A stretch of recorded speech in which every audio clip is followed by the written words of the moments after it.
The most difficult aspect of the paleo-ketogenic diet is replacing a Western diet. And I recognised early on that without bread, the diet was going to fail for many people. Bread is such a useful and versatile product. So I set about making a paleo loaf. Now, believe you, I got up every morning for about 6 months and experimented with the ingredients because I had to find a grain that was sufficiently low in fibre in order to cut the muster. So I've ended up with this loaf. Now, believe you me, it takes 5 minutes to make. And there are a few things that you have to do well in order for this to succeed. So we start off with linseed, which is the grain that I use. And you have to get just the right amount of linseed and just the right amount of water. Now that means measuring it. Now, I'm not a natural measurer. I tend to chuck in a handful of this and chuck in a handful of that, but it doesn't work if you do that. You have to measure. So get yourself some scales, turn them on, and we want, first of all, exactly 250 grams of linseed. So the next thing that you absolutely must do is it has to be ground very finely. And for that, I use a NutriBullet, I use the flat blade, and I do it in 2 batches. So we do half of it at a time. I put in a large dollop of my sunshine salt because that has all the minerals in it.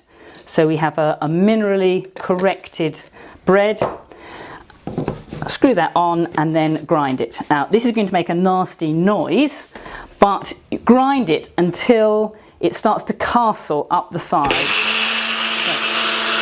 you can start, leave it, and as it starts to castle and fall in, then you've done enough. So knock that in. That's the first half of the flour that goes in. Exactly the same second time round. If you do it all at once, it doesn't work. It seems to hollow out at the bottom. So that's why I do it in 2 batches. Again, put that on and about half a minute until it starts to castle.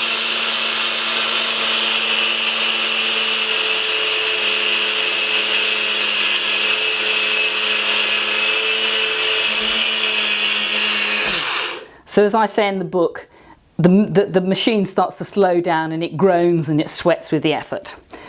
But I've tried doing it by hand, it doesn't work, believe you me. So knock that in there. Okay, now I have to say, I never wash this up. This hasn't been washed up for about 18 months. It doesn't seem to need it. And then you need exactly the right amount of water. And so what I do, because we need 270 mils of water, and actually the best way to do it is to weigh it.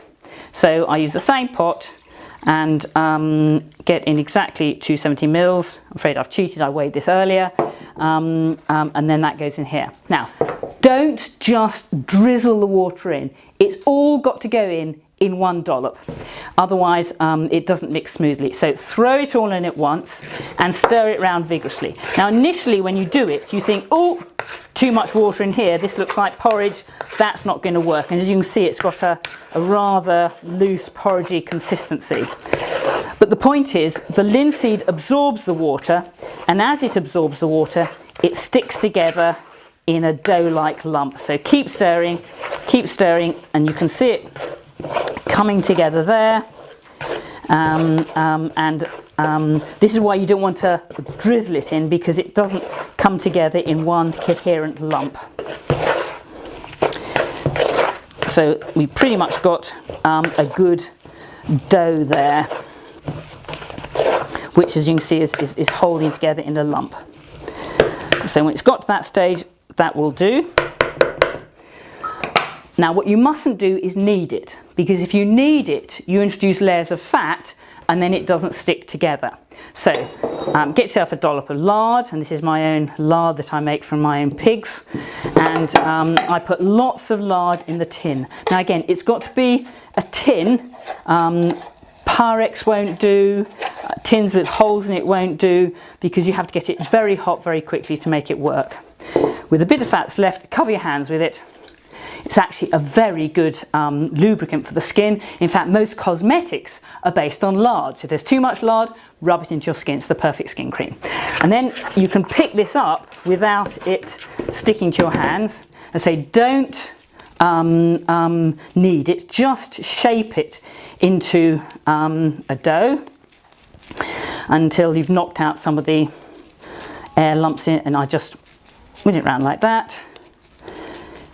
You don't need to rise it, drop it in the tin and it goes in the oven. And just in the best traditions of all cooks, especially my favourite cook Fanny Craddock, I've got a loaf that was prepared earlier. So that can go in the oven now, which I will do later. But here is a loaf that I prepared earlier. Now what rises the loaf is a very hot oven. So get the hottest oven you can. Now I'm very lucky, I've got a wood oven which I can get to a very hot temperature, but it's got to be at least 220 degrees. Any less than that and it doesn't rise it, because it's the heat penetrating the tin that boils the water, turns into steam, and it's that rises it.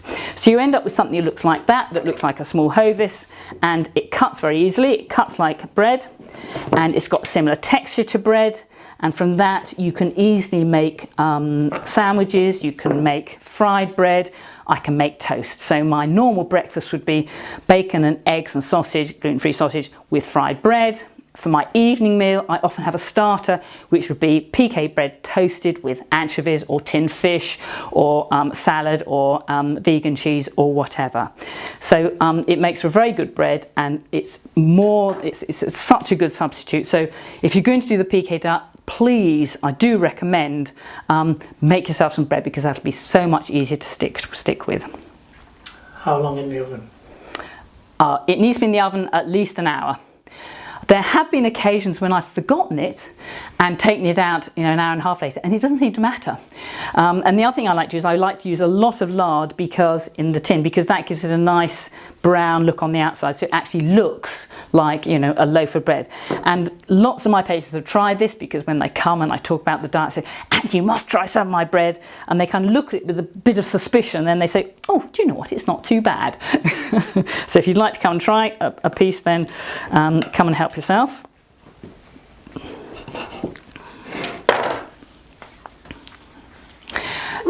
It's not bad at all, is it? Delicious. And it is like bread. Yeah, it's got very good texture, and I no longer feel deprived. I no longer crave, because you can make pizza with this, of course, you can make little buns with this, so I no longer feel deprived. I feel I've got my bread, and that makes the world of difference. And you do that every day? Most mornings, I have lodgers here who I feed, so we usually sit down at breakfast with at least 4 or 5 people, and so we have that fried bread for breakfast, and then in the evening a starter would be, so yes, I get through about a loaf a day. I promise you it takes me 5 minutes. I've now got it down to a fine art. I can easily make a loaf of bread whilst I'm cooking breakfast for everybody else. It's not a great imposition. And the whole of my Paleo-ketogenic cookbook is based on the principles that you need to prepare meals for people who do not have the time, who do not have the inclination, and do not have the energy. So these are low energy, low time, low inclination recipes. That's about the most complicated recipe in the whole book. Everything else is very short and easy to do. And so one of the joys of doing the Paleo-ketogenic diet is you never get hungry. So guess what? I never eat lunch these days. I never snack. I just have my breakfast, and it's a good one. I have my evening meal, and it's a good one. And the paleo bread is a central part of both. So do work hard on getting the recipe right.